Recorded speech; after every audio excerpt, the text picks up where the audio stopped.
This is SportsRage Level 3. So the Players' Championship, we have 3 players tied for first place right now at 7 under. Xander, Rory, and Wyndham Clark. The only player that we have here is Clark, and of course I didn't take Schauffele. I should have ridden Brady Cannon's way, but this is like a horse race, so we all know that Schauffele's is not very good down the stretch, that last stretch. There's a lot of golf left to be played. Nick Taylor right in the mix, Cam. It's 6 under. Matt Fitzpatrick is 6 under.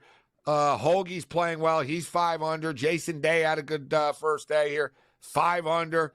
Aberg that we talked about that you liked, 5 under. Scotty Scheffler is -5 right now. He's right in the mix, and Scotty Scheffler is actually the favorite to win this thing as it is with the odds. So the updated odds, Scheffler's +375. Rory is +425. Xander is 7-1. Wyndham Clark started 50-1. He's currently 14-1. Aberg is 20-1 right now. Fitzpatrick is 20-1. Homa's 22-1. Day is 30-1. What do you think of the updated numbers here, Kim?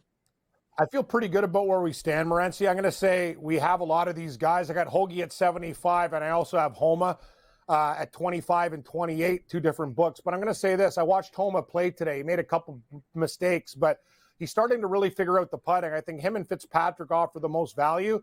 Here's the thing about Scheffler. That number, unless he shoots another 7 under tomorrow, you can probably get 4-1, 5-1, whatever, because Rory's still in contention. Schauffele is still in contention. A lot of good quality guys. So there's no need to take him at that price. But, Gabe, that guy's so dangerous. He didn't bring his A game today, and he's still right in the mix. But if I were to look at 2 guys for the price, it would be Fitzpatrick and Homa, and I'm already on Homa. Tom Hoagie is also very dangerous, but we had a better number at the start of the tournament. What about matchups? What are you doing with the matchups? Oh, I got a few for you, buddy. You want to introduce the radio audience, and I'll blast these off for you. I got the 6-pack here. The Sirius XM channel 159. What's up? This is the SportsGrid Radio Networks. This is SportsRage. Cam Stewart's got some head-to-head golf matchups for us. What do you got, Cam? Yeah, because tennis, I made some mistakes on the tennis courts tonight. So let's go to the links. Ben On over the Gim Reaper. So that's On over Doug Gim. That's an early matchup. Pick 'em. Steven Jagerbaum over Nikolai Højgaard, -120. Max Homa, -115 over Hideki Matsuyama. Matsuyama played okay, but Homa, that's a good matchup. I really like that one. One dog, Tony Finau, +105 against Corey Connors, who played very well today, just had a couple bad holes, but I see Finau hitting up. Ryan Ginger, Aaron Rye, -120 over Alex Noren. And Gabe, we all love a good hoagie sandwich at -130 versus Minwoo Lee. I love Hoagie, the way he's playing today. He's 5 under, and he looks really comfortable out there. Julio, you bet in the golf at all? I just wrote down every one of Cam's 6-packs, so I will be betting. We'll be betting that this week with tomorrow. Thank you, Julio. I'll be doing that Please right now. Don't hold it against me. You never know what's going to happen. The way things are going in tennis and stuff. A lot of bad beats, but let's get it done. It went well today with the matchups for sure. Big card Julio is back. You got quite a lot of picks there, Julio. I got my notepad right here. Got to jot everything down. Yeah. Old school. And you could probably go through these notebooks pretty quickly, too, with the amount of picks that you have. Oh, no, without a doubt. Hey, I'm looking at college basketball tomorrow. Oregon right now opening as 11-point dogs against Arizona, so give me the Ducks. It's survive and advance time this year, so as many points as I can get for an underdog, the better. MLS, Gabe, Luis Suarez, anytime goal scorer. You're not going to see this too often anymore. It's +$2, so +200 for Luis Suarez, anytime goal scorer against DC United. He's 6-1 to be the first goal scorer. Luis Suarez, 6-1. I think he'll be the Golden Boot winner. He's going to score with ease. He's like a cherry picker. He'll have a good time scoring in the MLS, especially when we get into the summertime. Also in MLS, over 2.5 goals, Seattle Sounders, Colorado Rapids. And college hockey, the DU Pioneers, it's playoff hockey time, baby. DU on the puck line against Minnesota Duluth as they begin the conference tournament. Also, Maine, New Hampshire, under 5.5 goals as well in hockey. Maine, New Hampshire, under 5.5. I like it. Low scoring on hockey. I love hockey East. Yeah. You like your good unders. eye, though, with the Suarez. I, for the love of God, I don't understand how it's plus 200. He was plus 140 in the last game, and he scored right away. Yeah. And he's going to be their goal scorer. Like, Messi did score in the last game, but people think of Messi as a goal scorer. He can be, but it's not really just his thing. And he has so much talent around him. Messi set, and everyone flocks to him. He sets everyone else up. Suarez, like you said, Suarez is the goal scorer, and it's been plus 140 all the time. I'm amazed that it's gone up. I don't know what the catch is, why it's plus 200, and maybe he's not going to play at the last second or something like that, like what happened the other day. But that's crazy, Julio. That's plus 200. Hold on, here we go. We got the AM radio audience coming here. Let's roll. This is SportsRage. Level 3 has begun. Sirius XM Channel 159 of SportsGrid Radio and Television Networks. Sean Tolliver AM radio affiliates. I'm on here 1090 ESPN Radio in the house. Cam Stewart's in the house, but he's departing right now, and so is Big Card Julio in a minute here as well. We have Brent Beard going to step up and in. We'll get everybody caught up to date with the basketball, give you a bunch of late-night DJ picks in-game as well, but Cam, we'll get you out of here with your best bets on the way out here. You got basketball, you got golf, a lot of options. It's a wild night. And Marquette and Villanova play on in overtime right now. There was a shot. There's all kinds of craziness at the end of this game at the Garden. 66-63 for Marquette over Nova right now. New Mexico are up early on Boise, 7-2. Arlington are destroying Austin. What are you doing on the way out here? And bad news, Cam. Colorado is already beating Utah 27-16. Oh, boy.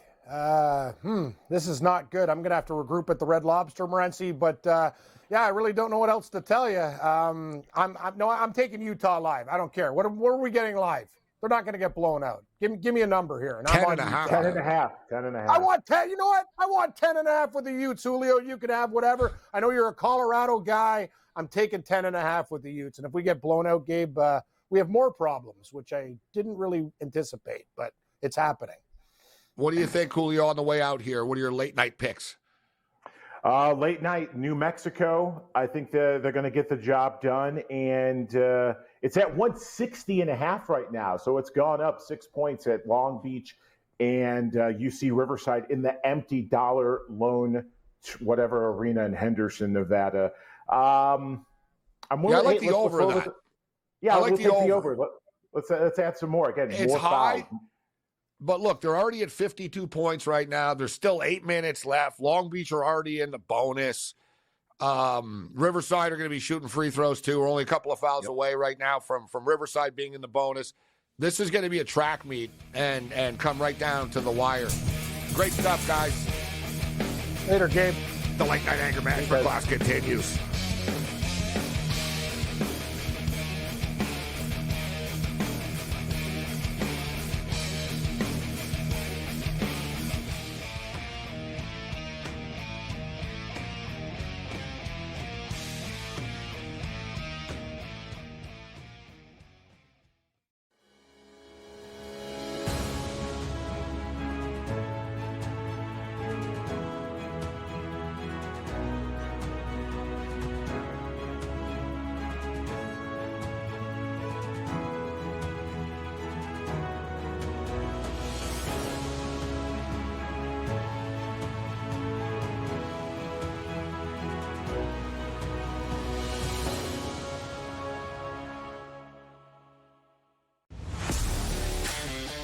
Laying points on the road in college basketball is an absolute landmine. I would not do it. I won't do it the rest of the year. I'm done doing that because it just consistently loses. I mean, 3 possessions in a 9-point game in which the opposition now is the clock, not the actual team you're facing, right? Right.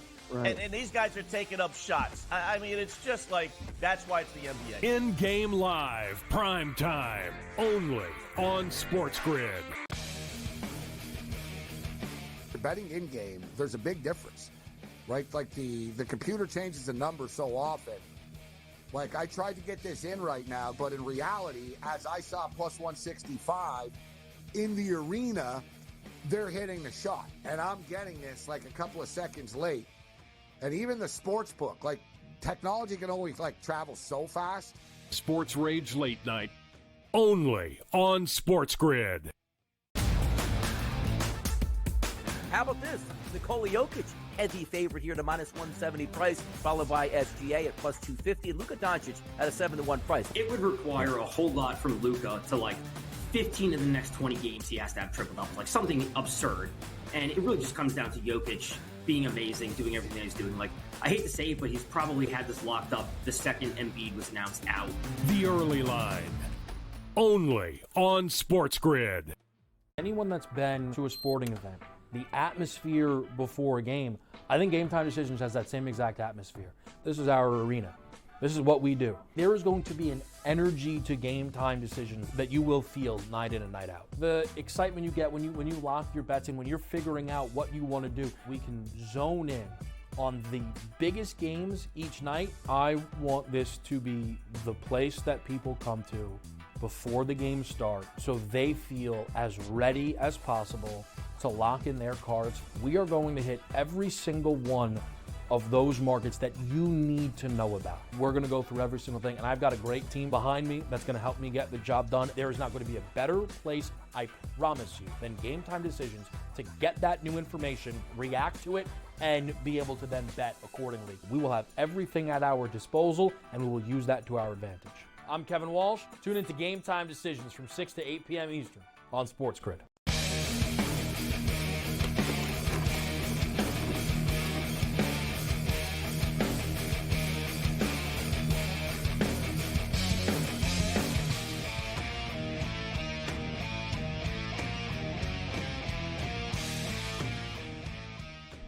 This is SportsRage. I'm Morency. 28-24 right now for the beach.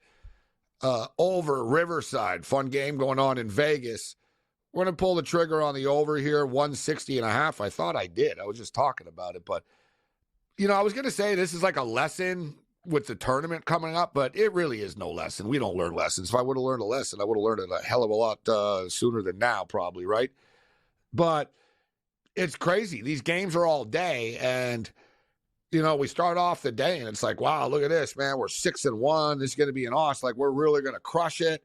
And then I lose 5 in a row and we're right back where we started again, right?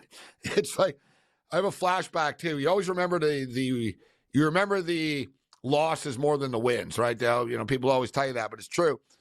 And I remember there was a March Madness. I don't know what year it was on top of my head. It was probably like 2013-ish. I remember the players, though, in it. To put it in context, remember Trey Burke? Trey Burke was the point guard of the Michigan Wolverines at the time, right before he went to the NBA. It was his last year before he went to the NBA. Trey Burke. Michigan were pretty good too. They weren't like the national championship like top contenders, but they were one of the better teams, and they lost to the Ohio Bobcats in the opening round. They got bounced from the tournament. They lost to the Ohio Bobcats. I remember I watched it. I was at the Golden Nugget in the ballroom. May Brian Blessing rest in peace. Remember Blessing was there, and it was it was pretty crazy. Like Vegas is a fun place. Vegas used to be the best. It was awesome to be in Vegas for March Madness for the Thursday and Friday. And I'm not saying it's still not cool, but you didn't have to pay $800 for a seat before, right? Like I understand. I understand sometimes sports books in Vegas in the past, you really would have like kind of crazy people and homeless people. And, like in the old days, there used to be TVs everywhere, right? Like at the chair. So you'd sit sort of like the old school bus station. So you sit down in your little booth and you'd have a TV. And it was really meant for people to watch the horse racing, like in their own little cubicle type of thing. You can watch it, but you have your own you sit there and you got your little screen in front of you as well. But they made the mistake of like having cable on it and stuff, right? So like I remember all the time, man, like I'd go into the I'd go into the old Superbook in these places, and there'd be people watching MASH and Sanford and Son, like reruns and stuff, and homeless people just sort of eating a sandwich and watching TV. So their new thing is we want to keep riffraff out of these sports books, so let's charge people Except, yeah, fine. How about you hire security to keep the riffraff out and you don't charge people? How's that sound? Right? But, like, it's over the top now. Like, I have like, great memories, like, with the tournament coming up. And, like I said, forget about, like, spring break in Daytona and Miami and all that crap. That's lame. Like, Vegas, March Madness, it's an awesome time. It still is now. And there's still places that won't gouge you, but it's not the same anymore. Everything is just a price. Like, everything's just a cash grab. Oh, you want to watch the games here? We're going to, like a casino should be happy, right? Like, that you chose their property to stay and to watch the games at and spend money and bet at and buy drink. And you know what I mean? You're not looking for a handout, but some of these places, it's crazy. Like $800, $300. Like the Strat is $200 even. Like the Stratosphere is $199 for their March Madness package. It's one day. Like, it's not like, all right, you know what I mean? It's like, you know what? I could actually, like, fly to the game for as much as I could sit at one of these bigger places on the Strip. It's insanity.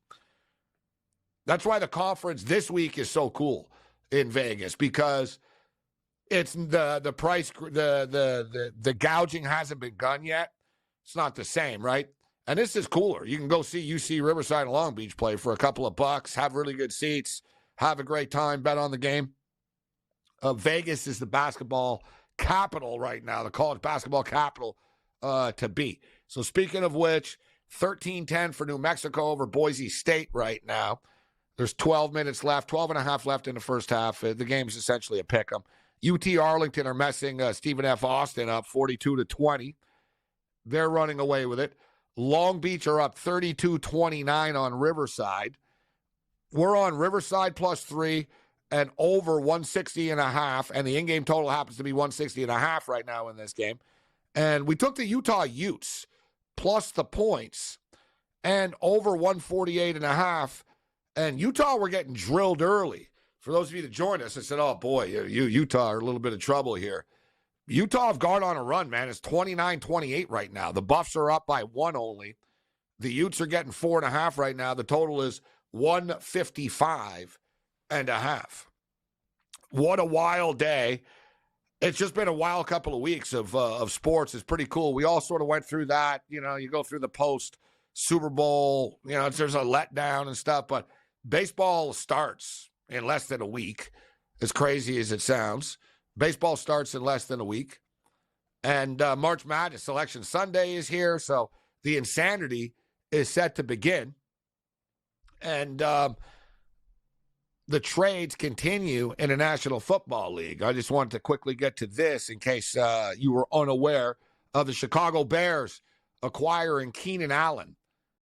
So Keenan Allen gets traded from the Chargers. The Harbaugh turnover and purge continues in Los Angeles. So Mike Williams gone, now Keenan Williams gone. And it's interesting. It's because they have Justin Herbert, but they're going to have to find a bunch of new players. And Harbaugh's going to look to the draft. The Chargers had no choice. They've been, they're cash strapped. They were hit hard with cap issues. So none of this surprises me. As far as the Chicago Bears are concerned, they're trying to make this as an attractive place for Caleb Williams and trying to give Caleb Williams as much help as they can. And it's hard to, you can say, well, Keenan Allen gets hurt. Everybody gets hurt. It's going to happen. They gave up a 4th-round draft pick for him, but you put him alongside DJ Moore now, and you brought in DeAndre Swift as well. They're making an effort. They have the 1st pick of the draft, Caleb Williams. They're going to have the 9th pick of the draft. So I like what the Bears have done here. I don't have a problem with it. It's not like they overpaid or anything like that. You could argue maybe they could, 5th rounder, but whatever. They saw a need. And now as well, it doesn't force them to take a wide receiver with the 9th pick overall. The Sam Howell deal today somewhat caught me off guard with the Seattle Seahawks. Right? Seattle have Geno Smith for another year. I was thinking that Justin Fields potentially would be a good landing spot, good fit. Seattle for him and for them, in which you have Geno Smith, you bring in Justin Fields to back up Geno this year, and you get a feel for whether you like Justin Fields or not. You want to make Justin Fields a quarterback moving forward. Evidently, they didn't want to do that. because they go out and they get Sam Howell, which sends a clear message that Washington are pulling the trigger on a quarterback, which we all sort of knew. But Seattle steps in right now, and Justin Fields, quite frankly, they're running out of teams to trade him to. Almost every other quarterback has been acquired, traded, and we have the draft still coming up right now. So Seattle, I'm not going to criticize Seattle for this because Sam Howell is pretty good, right? It's tough to judge a player that plays for Washington. Let's just call it out for what it is. How many people tuning in right now have even seen Sam Howell? How many times are watching on national television? Unless you're a degenerate gambler, you're really watching Washington Commander games. But Sam Howell, he's a good quarterback. I mean, he can throw the ball. He can read defenses a bit. He's never, he was in a horrible dysfunctional situation. So I can see why Seattle thinks, you know what, this kid's got a lot of talent and he's better than who we could get in the draft. And this way we don't have to use the pick on the quarterback. But you could also argue that, is this going to move the needle for the Seattle Seahawks? Brent Beard will step up in it. Let's go, Riverside.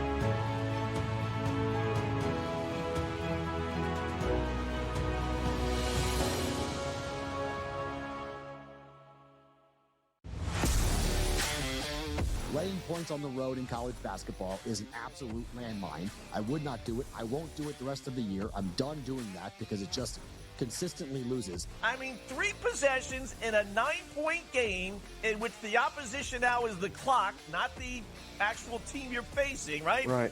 And these guys are taking up shots. I mean, it's just like, that's why it's the NBA. In-game live, prime time, only on SportsGrid. Betting in-game, there's a big difference, right? Like the computer changes the number so often.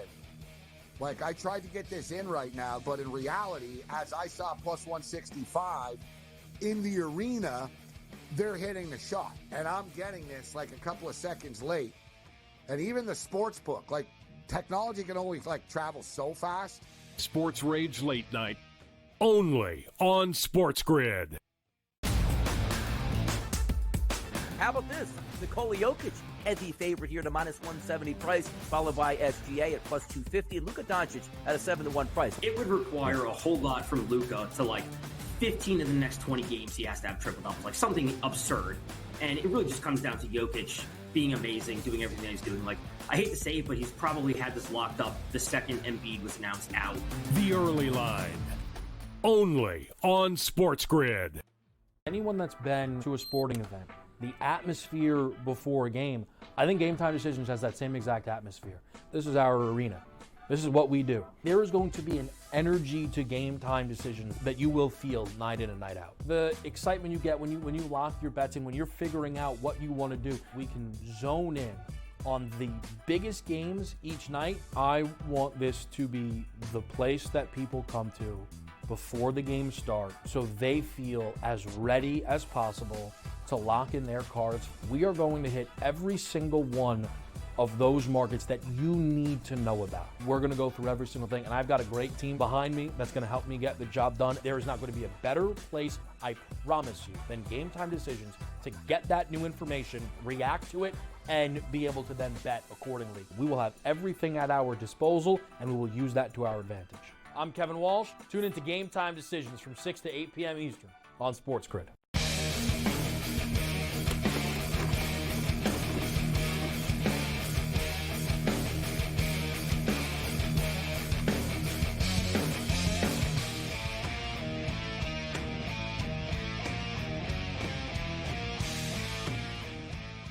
The Thursday Night Throwdown continues. This is Sports Rage. I am Gabriel Morency, breaking it down on the SportsGrid Radio and Television Network, Sirius XM Channel 159, Shannon, all of our AM radio affiliates, the mightier 1090 ESPN Radio, and more. The 50,000-watt juggernaut in the house. And speaking of juggernauts, Brent Beard joins us from Jacksonville, Florida. First Coast News college football analyst, Heisman Trophy voter, second helping podcast, breaks it down SEC style and more. Brent, it's always a pleasure, man. Thanks a lot for taking the time to be with us. Gabe, it's my pleasure too, man. What a time of the year when you've got college basketball tournaments going on, the NCAA tournaments next week. We've got almost a team a day that opens up spring practice right now. But believe it or not, Gabe, Missouri has their spring game Saturdays. They've already started, and they're virtually over. Different coaches do it at different times. So Eli Drinkwith wanted to go ahead and get in there. If they had some injuries, they get surgery early. So they're gonna have their spring game Saturday in the midst of a lot of other things. Yeah, it's amazing to me. There's so much talk now about student athletes and this and that and the other stuff. But let's be real. There's no off season, and like college football players, and it seems like they're actually more active than pro players are. Right? Like, pro players aren't having off season scrimmages and off season games, and then not to mention all the workouts and the weight training and everything else that's going along with all this. I don't really know when they have time to go to class, to be honest, but it really is wild right now. And behind the scenes, there's a lot of like really, really important stuff that's being litigated, that's about to be litigated, that's being debated right now. I think the casual fan, it doesn't really concern them. In a sense, they don't really care about who's getting the percentage of what. But with that being stated, a big story that isn't really being talked about so much, Brent, is the NIL lawsuits about potential retroactive payments, Brent, which I imagine is just scaring athletic directors and university presidents to death right now about having to pay retroactive money to players. They're hoping that's not going to happen. And they're hoping to get out of it, to come up with something to stop that. And look, that's one of the big things you see right now. There are several things going on behind the scenes besides. There's a lot of lawsuits and court cases going on right now.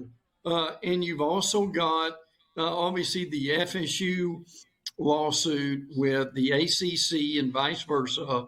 But I can tell you that's going to be settled sometime in the near future. And then with that said, they're going to leave the ACC and probably, I still think, go to the Big Ten. So that's one of the lawsuits that are going on in this time too. And for college football, you bring up an astute point. I've heard and read about this a lot over the last month or two. They've got to get these lawsuits settled in order to really move on the way they want to, but because there's still a lot of talk about the Big Ten and the SEC actually leaving the NCAA and being able to form their own situation. But I can tell you this, though, what we're seeing that's happened over the last basically 24 hours or so is they've almost, and you mentioned this a few minutes ago off air, they've almost got the money settled. And the Big Ten and the SEC are going to get like 30% each, and everyone else is going to get the rest of it. Now, Gabe, think about that a minute. You're talking about 60% going to two conferences, and everybody else gets what's left. You're conceding supremacy to them, like moving forward, because they're only going to get more powerful. Yes. And it seemed, as you know, we've been talking about this forever. I've always thought that the Big Ten and the SEC were going to unite, and we're just going to crush everybody. And essentially, you know, it's almost mob-like or strong arm tactic-like, in which, you know, there's a saying in Mexico with the cartels. I believe it's silver or lead, basically. Yeah. So it's like, listen, we'll give you silver, or you can eat lead. It's your choice. Yeah. And I think, it's a little harsh, but I think in this sense where, so the report is that basically the Big Ten and the SEC would get 58% of the playoff revenue. 58%. And you imagine the other conferences going, well, why would you two take 58%? And basically the Big Ten and the SEC says, well, if you don't do this, fine. You won't be part of it. And you know what? We'll just take all the best teams anyways from your conference. Like, so you either do this or you die and you take this. Yes. Right? Like that would, in essence. So, one thing I think people tuning in right now the most concerned about, or at least interested in, and my mind is sort of spinning with this because it seems like, and it kind of bothers me, that the actual format about the teams and all this seems to be the least of their concern. Yeah. And they're all over the place on this, Brent. Like, so let me ask you, are the SEC and the Big Ten getting 3 automatic bids still in? And it seems like that's kind of going to happen. But the others have countered that they don't like the bye weeks for anybody. They don't want bye weeks. And also, everybody sort of likes that because then it's just more big games on TV, right? What's going to happen with this, Brent? What's the playoff format going to be when they walk out of this room? Well, we don't know that yet. And that's still something they're working on. The first step was to get the money right. And again, as Gabe said, 29% for the Big Ten and the SEC, 17% for the ACC, 15% for the Big 12, the G5, 9%, and the independents, whatever is left over, that's what they get. Now, there are a lot of independents, obviously, Notre Dame being one of them. But Notre Dame cut their own deal in which obviously they're powerful enough. From what I understand, Notre Dame would get 10% if they made the playoffs. Right. And here's the other thing about Notre Dame, if they make the playoffs.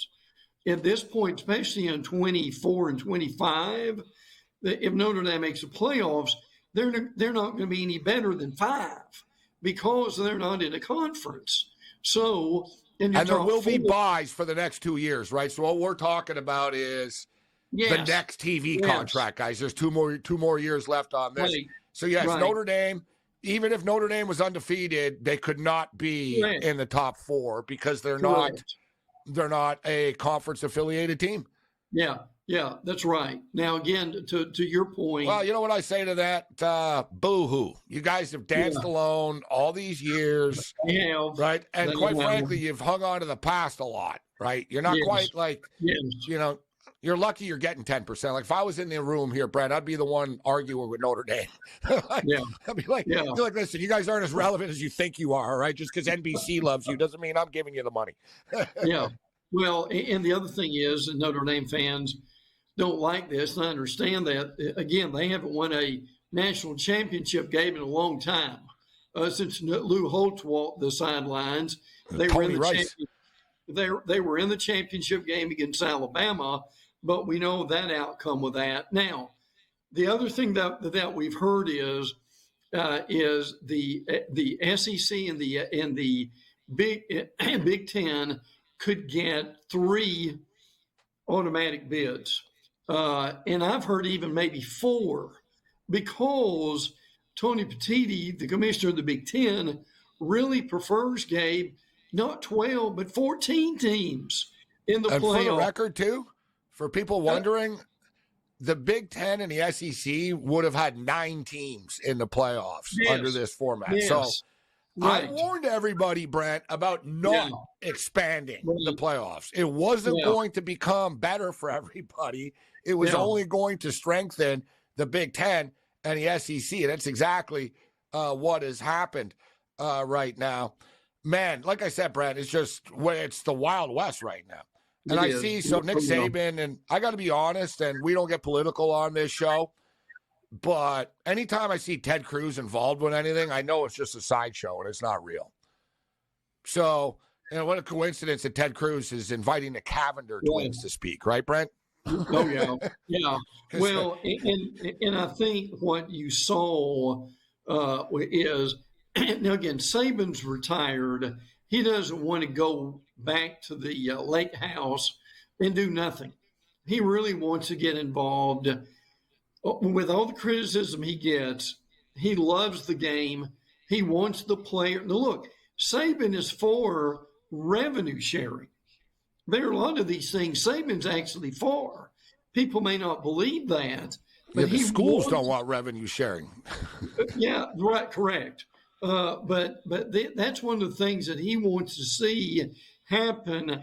Now, again, this week, and I mentioned this before, I've got a friend who's a consultant in the past for the PGA Tour and also for the college football playoff. He still tells me that within 3 to 5 years, we're going to have not only revenue sharing, but players are going to be employees, and they're going to have a tier for basically quarterbacks, running backs or wide receivers, or defensive backs in those situations. So you got a wild beast taking your. I do. Take it over here, Brett. Yeah, but he kind of moved on. He always loves to hear Gabe's voice. So, but look, you and I both know the game's still got a long way to go before it works some of this stuff out. But now, hold on, Brett. We're coming up against this. We'll hit Saban and more on the other side, and we'll get.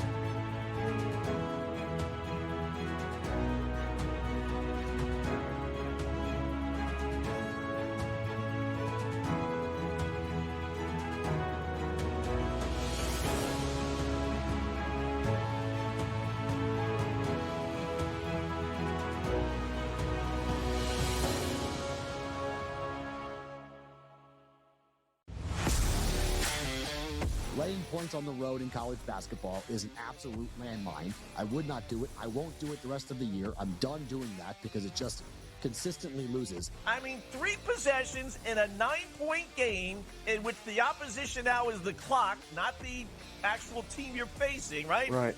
And these guys are taking up shots. I mean, it's just like, that's why it's the NBA. In-game live, prime time, only on SportsGrid. Betting in game, there's a big difference, right? Like the computer changes the number so often. Like I tried to get this in right now, but in reality, as I saw plus 165 in the arena, they're hitting the shot, and I'm getting this like a couple of seconds late. And even the sports book, like technology can only like travel so fast. SportsRage Late Night, only on SportsGrid. How about this? Nikola Jokic, heavy favorite here to minus 170 price, followed by SGA at plus 250, and Luka Doncic at a 7-1 price. It would require a whole lot from Luka to like 15 of the next 20 games he has to have triple doubles, like something absurd. And it really just comes down to Jokic being amazing, doing everything he's doing. Like, I hate to say it, but he's probably had this locked up the second Embiid was announced out. The early line, only on SportsGrid. Anyone that's been to a sporting event, the atmosphere before a game, I think Game Time Decisions has that same exact atmosphere. This is our arena.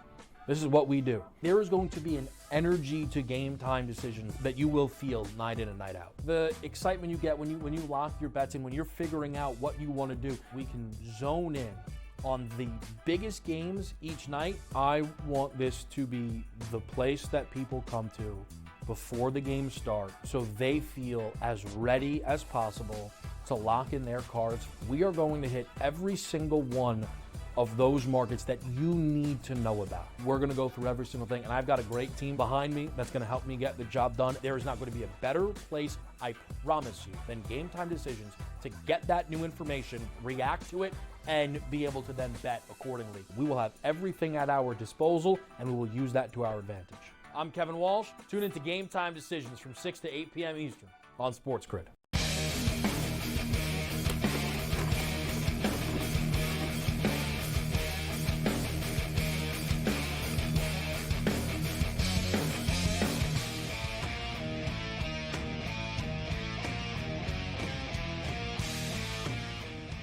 The Thursday Night Throwdown continues. This is Sports Rage. I am Gabriel Morency. We're breaking it down with Brent Beard. A lot of stuff to get to. Let's go rapid fire with this. And I look forward. Brent's a football guy, but obviously there's a lot of stuff. It's basketball season right now. So I want to get your take on the SEC, specifically South Carolina's women's team. But we'll get to that in a second.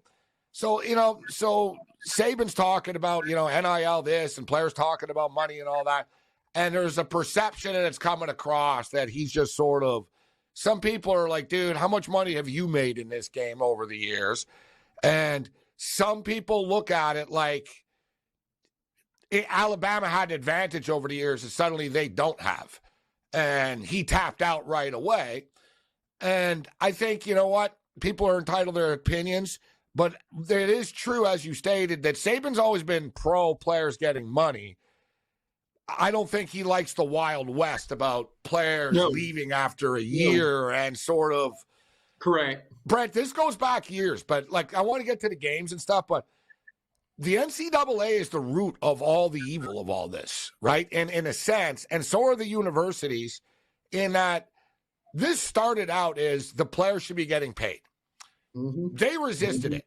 Every time it goes to court, every time the NCAA gets crushed, Supreme Court justices fight about everything, Brent.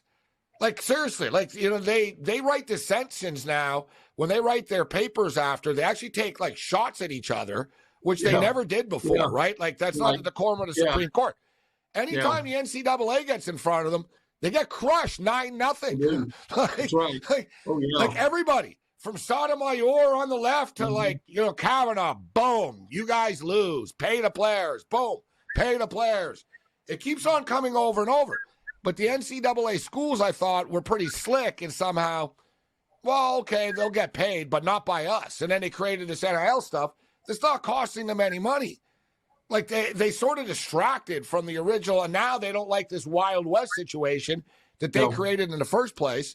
My idea, Brent, this was 10 years ago. For years I've been saying this. Have different tiers, like you said, about what, obviously Texas and Michigan raise more revenue than Kent State do. So, if you're an offensive lineman on Kent State, you're not making the same amount of money as the kid that is on Michigan is. It's just common sense. You want to be a pro, this is the business world, kid. You don't make as much as that guy does because he's on ESPN. You're not. You know what I mean? So there's a difference. But, all right, give the kid in the MAC $50,000 a year. Give the guy, I've heard before in the past, a fair revenue sharing, that a player on Michigan or Texas would actually be entitled to $500,000 a year. Yeah. Okay? Right. That's less than what the NIL stuff was. Mm-hmm. But still, Brent, my idea was, let's say you play 4 years at school. You made $500,000 a year. My idea was, don't give the kids the money in school so they can go out and buy Lamborghinis like Carson Beck and these other stuff. And I know we got a deal, but you know what I mean? Yeah. No. So when you get out of school, if you don't graduate, you don't have an education, either way, listen, in your bank account, we just deposited $2.6 million because you played at Texas for the last 4 years, kid. Yes. Open up a business. Best of luck in your life. Thank you very much for playing for us. And this kid's walking away as a millionaire on the way out. And he can set up his life. As opposed to just this, man, we'll give you $1.2 million right now. Brent, a lot of these kids are blowing through the money, bro. I'm just telling you it is. And then they're going to have big regrets after. They're not going to make it to the NFL, be big, and then go, damn, man, I made $4 million in college and I got nothing left. That's a concern that I have for the players. Sure it is. I agree with you on that totally. And look, a lot of these NFL players have done the same thing. Exactly. But the problem is these college players, they need a lot more guidance. Look, I know this amateur model is going away. I get that. But the same consultant I talked about it a few minutes ago told me the same thing a few years ago. He said, what the NCAA should have done, and this goes with what you're saying, he said they should have put 10 to 15 years ago, $25,000 in a trust fund, Gabe, for all these kids, and giving it to them when their eligibility was over. And at that point, they would be more mature and they would be able to have some money instead of having nothing. You're set up for life this way, at least. And that's the way it should be. Imagine this, like you have a degree and you have money to start your own business with. Right. Then you actually got something productive out of this. Yeah. As opposed to, well, I got $600K once and it didn't work out. And now, okay, Brent, I brought this up. I wanted to get to this. Women's athletics is just booming right now. Caitlin Clark is generational. Yes. There's been some attention towards the men's game only now, Brent, because the tournament's coming up. It's conference tournament week. People are paying attention, and it's been a fun week of basketball. But the women have taken center stage, and I kind of find that somehow South Carolina and Dawn Staley's team fly under the radar, despite the fact that, oh yeah, by the way, they're 32-0. I mean, that was wild stuff with the buzzer beater, and I know some people don't like it, but you got to love it that we're to the point with women's sports right now where they're fighting on the court and stuff. Like there's hate, there's rivalries. Yeah, I mean, really. LSU, South Carolina, that was some bad blood, bro. It really was. But everyone's talking about Caitlin Clark, and she's awesome, rightfully so. And you have the defending champions with Angel Reese and Kim Mulkey and all that. But South Carolina, hell of a story that people aren't talking about. 32-0. Oh, yeah, I agree with that. But listen, because LSU's more flamboyant and LSU talks more, they get all the attention right now, right? Now, but I'm guessing, Gabe, don't you think Dawn Staley loves this?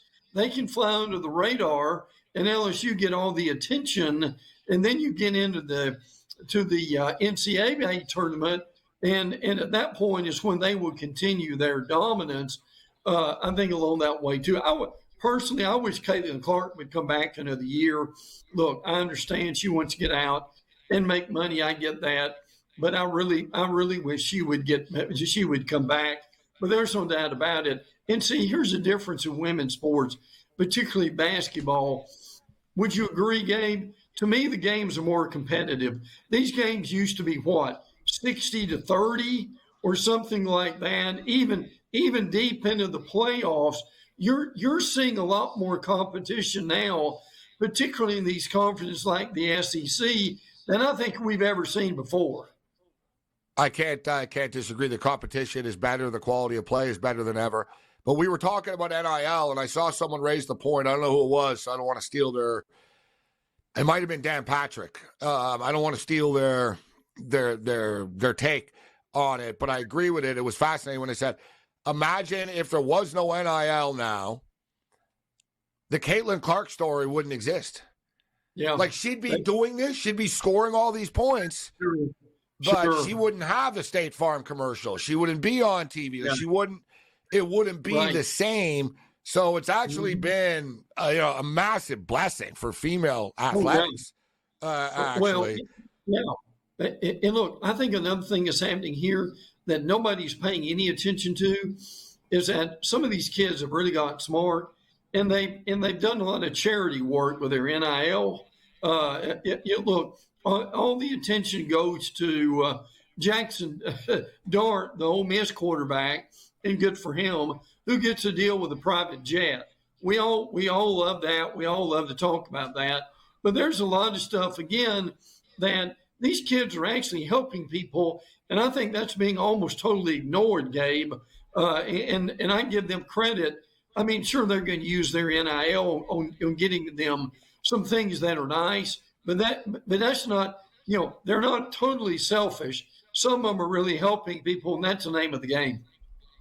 I think Caleb Williams is a great example of that, which he puts a lot of time and effort into mental health initiatives. Yes. Right? Which is a pretty mature thing to do for somebody his age. Actually, you're right. I mean, these guys are much more poised. Blake Corum was another one where, Blake Corum for years on Thanksgiving, like he goes into the streets of Detroit, like Flint and stuff, and he's giving away turkeys, and he pays for it. It was part of his NIL stuff. Right. You're right. Sure. Like there some really classy kids out there. I wanted to ask you about Michigan and Ohio State. You see this in the SEC all the time, man. Yeah, coaches are always getting poached and leaving for a rival.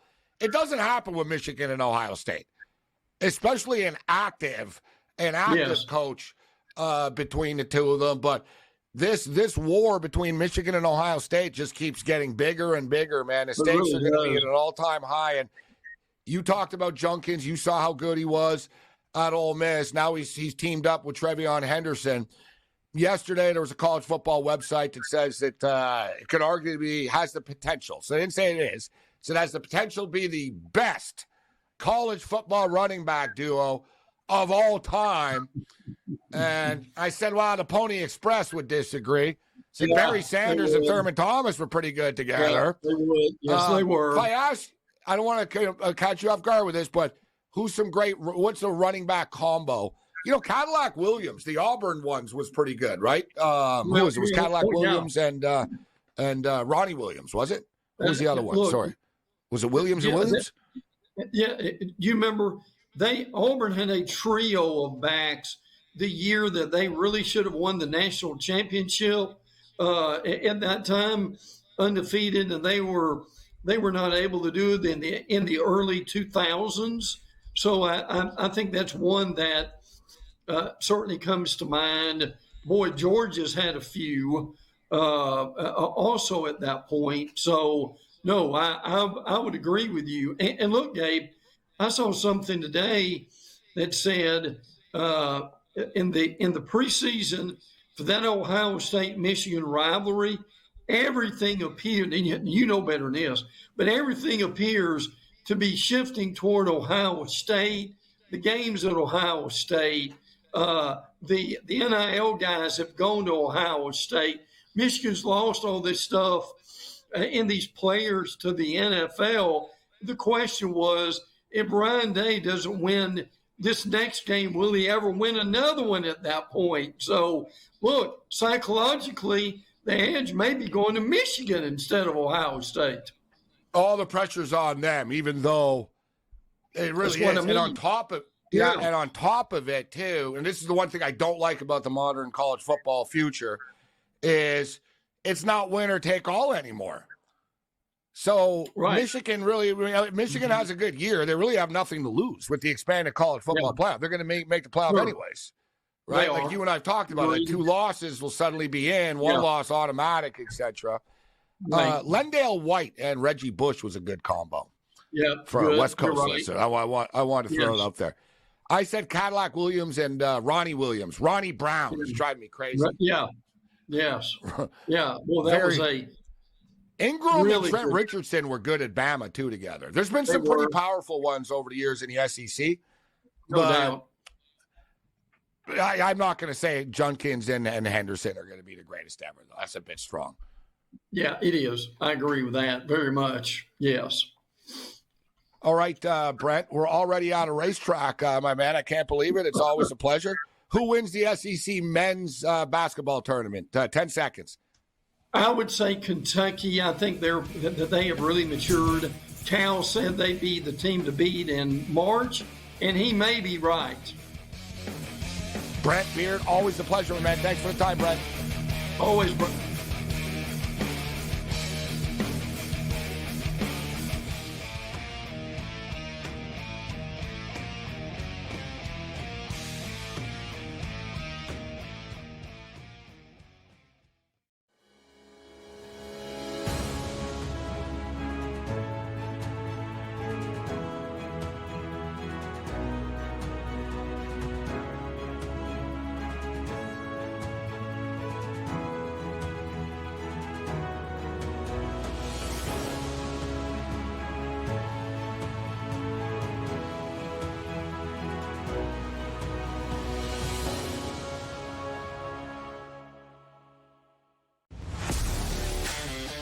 Laying points on the road in college basketball is an absolute landmine. I would not do it. I won't do it the rest of the year. I'm done doing that because it just consistently loses. I mean, 3 possessions in a 9-point game in which the opposition now is the clock, not the actual team you're facing, right? Right.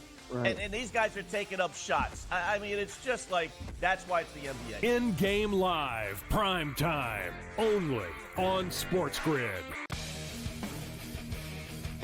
Betting in-game, there's a big difference, right? Like the computer changes the number so often Like, I tried to get this in right now, but in reality, as I saw plus 165 in the arena, they're hitting the shot. And I'm getting this like a couple of seconds late. And even the sports book, like, technology can only, like, travel so fast. SportsRage Late Night, only on SportsGrid. How about this? Nikola Jokic, heavy favorite here at a minus 170 price, followed by SGA at plus 250, and Luka Doncic at a 7-1 price. It would require a whole lot from Luka to, like, 15 of the next 20 games he has to have triple doubles, like something absurd. And it really just comes down to Jokic being amazing, doing everything he's doing. Like, I hate to say it, but he's probably had this locked up the second Embiid was announced out. The early line, only on SportsGrid. Anyone that's been to a sporting event, the atmosphere before a game, I think Game Time Decisions has that same exact atmosphere. This is our arena. This is what we do. There is going to be an energy to Game Time Decisions that you will feel night in and night out. The excitement you get when you lock your bets in, when you're figuring out what you want to do, we can zone in on the biggest games each night. I want this to be the place that people come to before the games start so they feel as ready as possible to lock in their cards. We are going to hit every single one of those markets that you need to know about. We're going to go through every single thing, and I've got a great team behind me that's going to help me get the job done. There is not going to be a better place, I promise you, than Game Time Decisions to get that new information, react to it, and be able to then bet accordingly. We will have everything at our disposal, and we will use that to our advantage. I'm Kevin Walsh. Tune into Game Time Decisions from 6 to 8 p.m. Eastern on SportsGrid.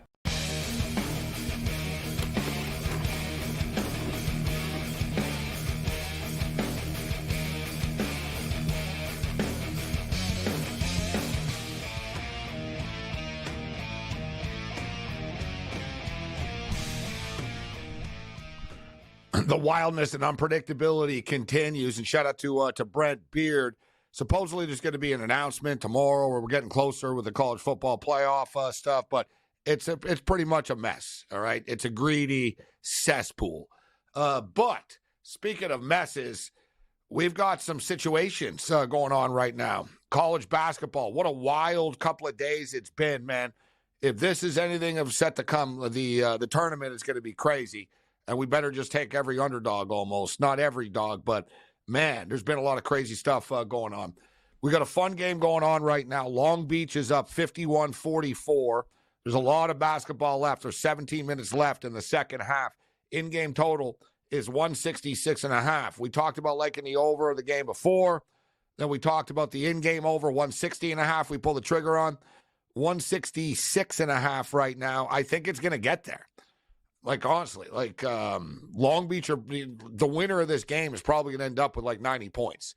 So I think we're going to get into the 70s. We'll get into the 170s, if not low 80s, like a meteorologist. 51-44 with 17 minutes left there. So I do think that game will continue to be a track meet.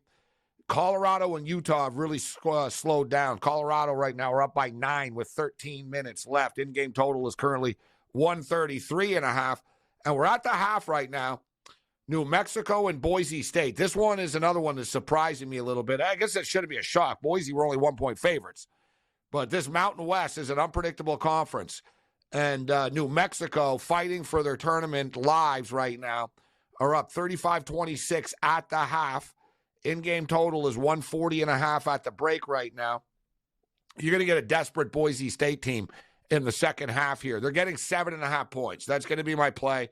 I hate doubling down on teams because I'm already on Boise to win the game. So I don't want to lose double now and jump in. But we're getting 7.5. I don't think they're out of this game just because they're down by 9 points right now. Getting 7.5 points. Let's take the Boise State Broncos on the way out. We'll be breaking it down tomorrow on the Friday Night Freak Show. You know how we roll. Other than that, you're on your own. Later.